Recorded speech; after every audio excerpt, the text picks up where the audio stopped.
شادی کو اتنا مشکل نہ بنا دے، بلکہ روایتوں میں آتا ہے وہ شادی سب سے اچھی ہے کہ جس کا بوجھ کم ہو. تو ماں باپ پر بھی بوجھ کم ہو. اللہ کرے کہ خاص طور پہ لڑکے والوں کی طرف سے جو ہے نا، اگر یہ پیغام ملنا شروع ہو جائے کہ ہمیں کچھ نہیں چاہیے اور ہم بغیر جہیز کے، یا جو مختصر یہ جہیز ہوتا ہے، ہماری میمنی میں کہتے ہیں چادر مسلح میں، بھائی اگر چادر مسلح کے ساتھ یعنی مختصر 2-4 چیزیں آپ دے دیں لیکن کوئی ڈیمانڈ نہ ہو. واقعی شادیاں بہت مشکل ہوتی جا رہی ہیں، بڑی مہنگی ہوتی جا رہی ہیں. اور پھر اس میں جو ہے نا وہی والی بات ہے کہ انہوں نے اتنا دیا تو ہمیں اتنا دینا ہے. اچھا، اس میں جو ہے نا میرا خیال ہے اسٹینڈ لینا پڑے گا نوجوانوں کو.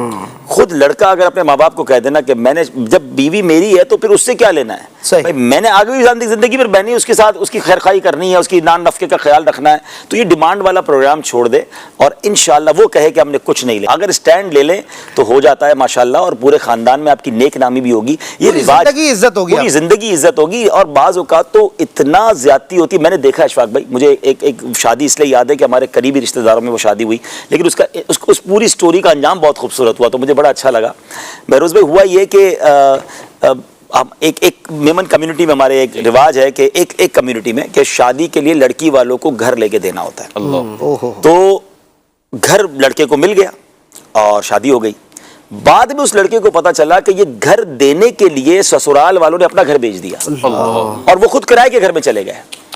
اور اس لڑکے سے الحمدللہ میری کچھ انٹریکشن تھی، سلام دعا بڑی اچھی تھی. میں نے اس کو سمجھایا، اللہ نے تمہیں بہت دیا یار، تمہیں پتہ ہے تمہارے ساس سسر کیسے رہ رہے ہیں، کرائے کے گھر میں رہ رہے ہیں.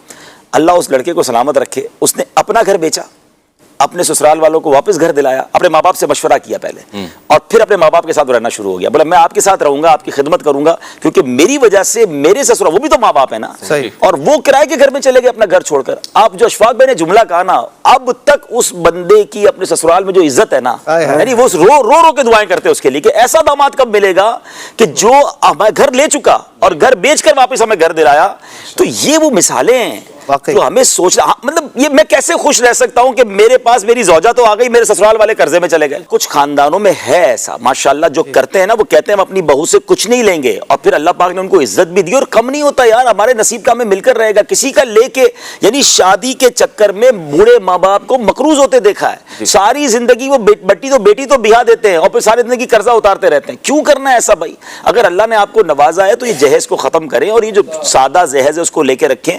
ہماری بہنوں کی عمریں بڑھ رہی ہیں، شادیاں نہیں ہو رہی. اچھا، لڑکے بھی پریشان ہیں. دیکھیں گناہوں کے دروازے کیوں کھول رہے ہیں کہ شادی کو اتنا بوجھ، اتنا مشکل، اتنا مہنگا کر دیا گیا کہ غریب آدمی تو سوچ کے حیران ہو رہا ہوتا ہے کہ اتنی بڑی دعوت بھی کرنی پڑے گی. شادی کے لیے کوئی دعوت کی ضرورت نہیں ہے بہت بڑی، بھائی آپ گھر کے لوگوں کو 4 دوستوں میں ولیمہ کر لیں.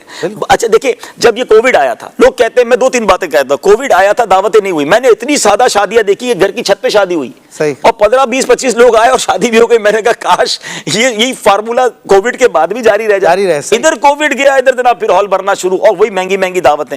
دوسرے نمبر پر کووڈ نے تو بہت چیزیں سکھائی نا. جب یہ کووڈ کے بعد پابندیاں تھیں، میں تو اتنا حیران، میں ایک دعوت میں کھانا کھا کے باہر نکلا 9:30 اس کے بعد بجے. اللہ اکبر، میں کہا یا اللہ یہ بھی پاسبل ہے. اچھا، جب ہم کہتے تھے نا دعوت جلدی کر دو تو کہتے مہمان نہیں آتے. اور بھائی قانون کے چکر میں تو سارے آ گئے. آپ اپنا قانون بنا لینا کہ بھائی ہماری دعوت 9 بجے. اچھا، میں کچھ سوسائٹی ان کو جانتا ہوں، کمیونٹیز کو، میں نام نہیں لینا چاہتا آن ایئر، بڑا اچھا لگا مجھے انہوں نے دعوت دی. کہا ابھی بھائی 9 بجے کھانا شروع ہو جائے گا، آپ لیٹ آئیں گے تو کھانا شروع ہو چکا ہوگا. اور واقعی پورے 9 بجے کھانا شروع کر دیتے ہیں وہ ہر شادی میں.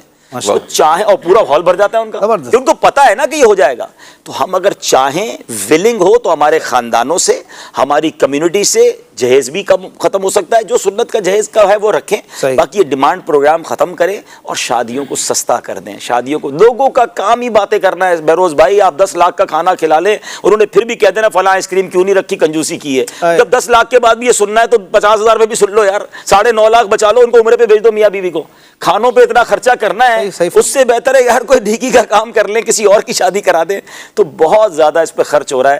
اللہ کرے کہ ہم سادگی کریں. اور خاص طور پہ اگر آپ لڑکے والے ہیں یا آپ خود شوہر ہیں یا لڑکے ہیں تو آپ سامنے ڈیمانڈ یہ کر دیں کہ مجھے کچھ نہیں چاہیے.